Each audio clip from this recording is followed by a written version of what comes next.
pessoal do Bolsonaro aparece, aí vem as teorias, né, tem aqui um dizendo que o Brasil forneceu urânio para o Irã, isso é uma fake news danada que está circulando aí. Hoje, uma base americana no Catar, foi alvo dessas, reações, desse contra-ataque e, novamente se pergunta: essa escalada está aberta?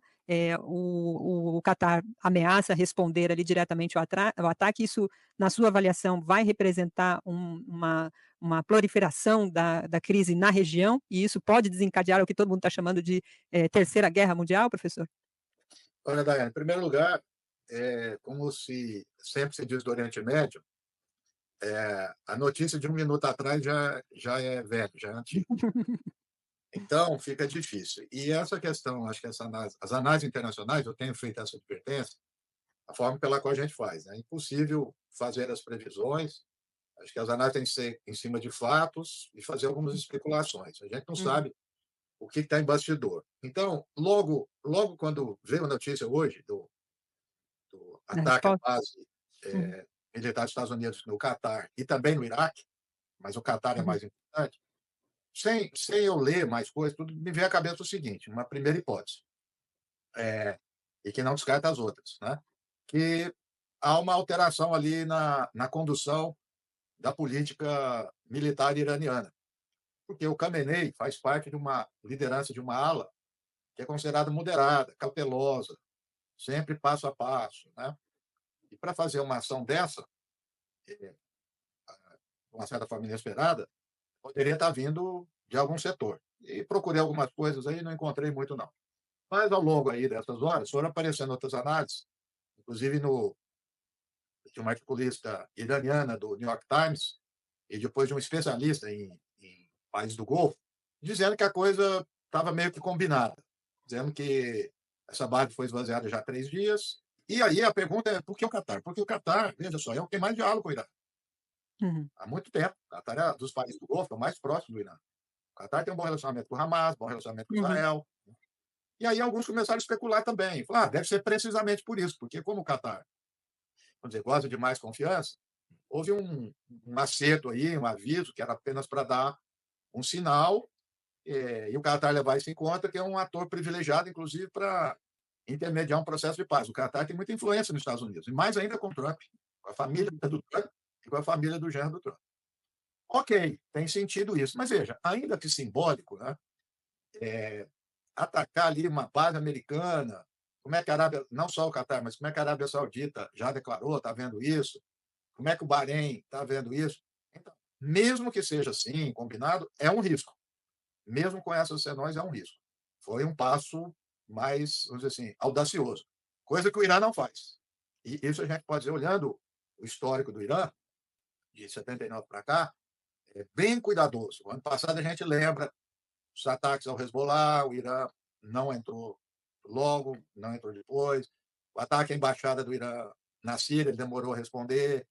Então, sai um pouco fora do perfil. A gente sabe que é uma situação difícil que está o Irã, mas sai um pouco fora do perfil. Agora, vamos aguardar as reações. Né? Como você uhum. disse, os Estados Unidos já fez o serviço ou não?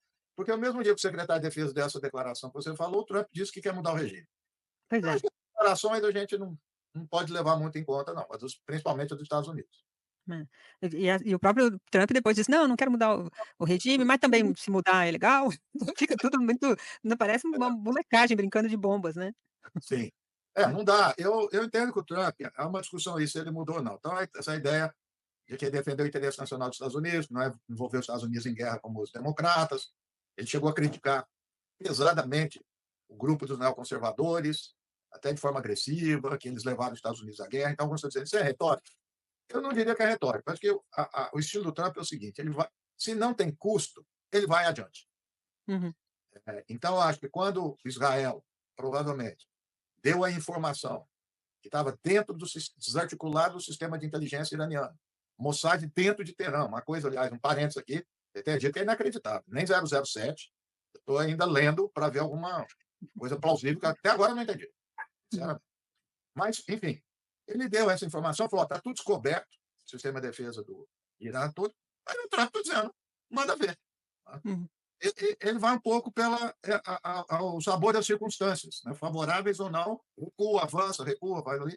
e vai manter. Você não consegue ver uma estratégia nem de médio prazo para o Trump, é muito difícil. Tem aqui alguns comentários nossos internautas.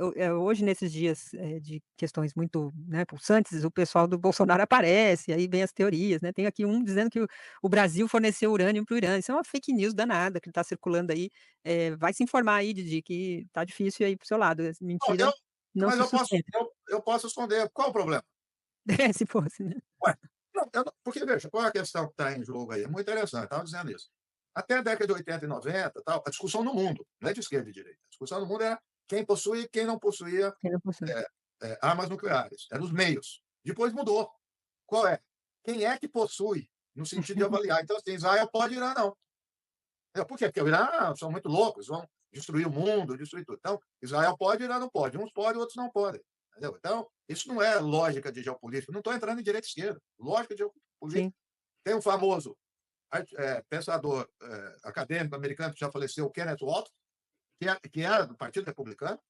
Tá. Ele defendia que deveria haver equilíbrio nuclear nas regiões. Por exemplo, Índia e Paquistão. E a tese dele qual é? Por que, que eles não foram mais à guerra? As guerras que tiveram? Porque os dois passaram a ter poder nuclear. Veja o que aconteceu esses dias.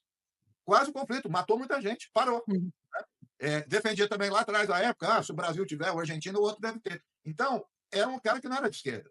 Então, ele via como importante ter um equilíbrio para Israel, na região do Oriente Médio, que não tem equilíbrio. Né? exato. Israel tem os Estados Unidos ao seu lado, tem a Inglaterra ao seu lado, tem bomba nuclear. Então, veja a situação. Dois países que têm bomba nuclear, Estados Unidos e Israel, atacam um que não tem. E o Irã, segundo a articulista lá da Globo, diz que o Irã faz ataques brutais. Os dois nucleares e o outro não. E aí o Irã vai É, veja, fere o desculpa. bom senso. Isso daí. Exatamente.